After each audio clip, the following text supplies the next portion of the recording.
সাহাবায়ে কেরাম রিদওয়ানুল্লাহি তাআলা আজমাইনের মধ্য থেকে কেউ কেউ, আবু হুরায়রা রাদিয়াল্লাহু তাআলা আনহু, আরো কোন সাহাবীর আমল বর্ণিত আছে যে জিলহজের প্রথম দশক শুরু হলে তারা বাজারে চলে যেতেন। বাজারে কেন যেতেন ভাই?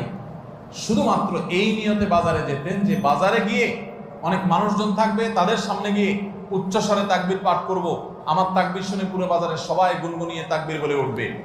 এই উদ্দেশ্যে শুধুমাত্র কোন সাহাবী বাজারে যেতেন এবং যে বলতেন আল্লাহু আকবার, আল্লাহু আকবার, লা ইলাহা ইল্লাল্লাহ, আল্লাহু আকবার, আল্লাহু আকবার, ওয়ালিল্লাহিল হামদ।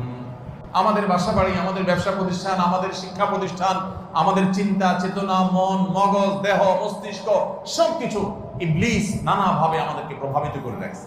ভাইরা আমার, বাজারে গিয়ে, চায়ের দোকানে, মাছের বাজারে বা খুব জমজমাট বাজারে গিয়ে যদি আপনি হঠাৎ করে তাকবীর দিয়ে উঠেন, আল্লাহু আকবার, আল্লাহু আকবার, লা ইলাহা ইল্লাল্লাহ, আল্লাহু আকবার, আল্লাহু আকবার, ওয়ালিল্লাহিল হামদ, কত মধুর কণ্ঠে এই তাকবীর পাঠ করা যায়। আল্লাহু আকবার, আল্লাহু আকবার, আল্লাহ সবচেয়ে বড়, আল্লাহ সবচেয়ে বড়, লা ইলাহা ইল্লাল্লাহ, আল্লাহ ছাড়া সত্যিকারের কোনো মাবুদ নাই, লা ইলাহা ইল্লাল্লাহ, আল্লাহু আকবার, আল্লাহ বড়, ওয়ালিল্লাহিল হামদ, আল্লাহ বড়, আল্লাহ বড় এবং তার জন্য সমস্ত প্রশংসা।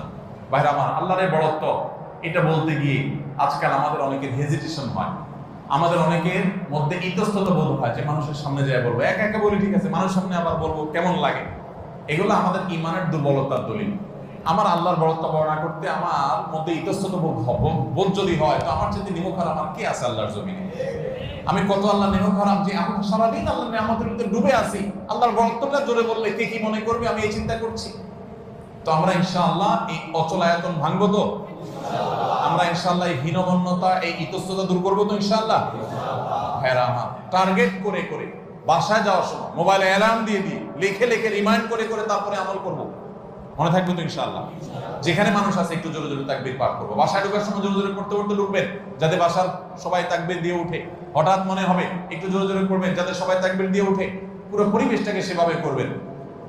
আমি আমার বাসায় এই দশক আসলে সাধারণত মৃদু কণ্ঠে ভলিউমের সবসময় তাকবীরটা চালু করে রাখি যাতে সবার মনে হয়। অফিসে কম্পিউটারে এটাকে মৃদু কণ্ঠে চালু করে রাখি, অন্যান্য কাজ করতে থাকি, এই আওয়াজ চলতে থাকে যাতে করে যে আসে সে দেখে তার মনে হয় সে আমলটা করতে পারে। তো আমরা এই আমলটা চিন্তা করবো তো ইনশাআল্লাহ? যদি আপনি বাজারে গিয়ে তাকবীর বলেন, আমাদের সমাজের যে অবস্থা, যে অবক্ষয়, দ্বীনি চেতনা দিন দিন যেভাবে হারিয়ে গেছে, আপনার তাকবীর শুনে হয়তো অনেকে হাসবে। হঠাৎ করে যখন বাজারে গিয়ে তাকবীর দিবেন জোরে জোরে, বলবে ব্যাপার কি? কেউ কেউ হয়তো ইশারা করতে, মাথায় হয়তো কোনো সমস্যা আছে, এরকম হতে পারে। হতে পারে কি পারে না? কেন হইতে পারে? কারণ সব গাফেলদের মধ্যে একজন জাকের আসছে, সব গাফেলদের মধ্যে একজন জাকের আসছে। যেখানে সবাই গাফলতিতে নিমজ্জিত, সেখানে একজন জিকিরকারী আসছে। এজন্য ওই গাফেলদের মধ্যে জিকিরকারী, একজন জিকিরকারী ব্যক্তিকে মনে হয় পাগল, অথবা তাকে বলা হয় যে আননোন। অথচ হওয়া দরকার ছিল মুসলমানদের সমাজে সবাই জাকের, এক দুজন গাফেল, আর আমরা সবাই হয়ে গেছি গাফেল। এই জন্য একজন জিকিরকারী হলে তাকে মানুষ কি করে? উপহাস করে, পাগল মনে করে।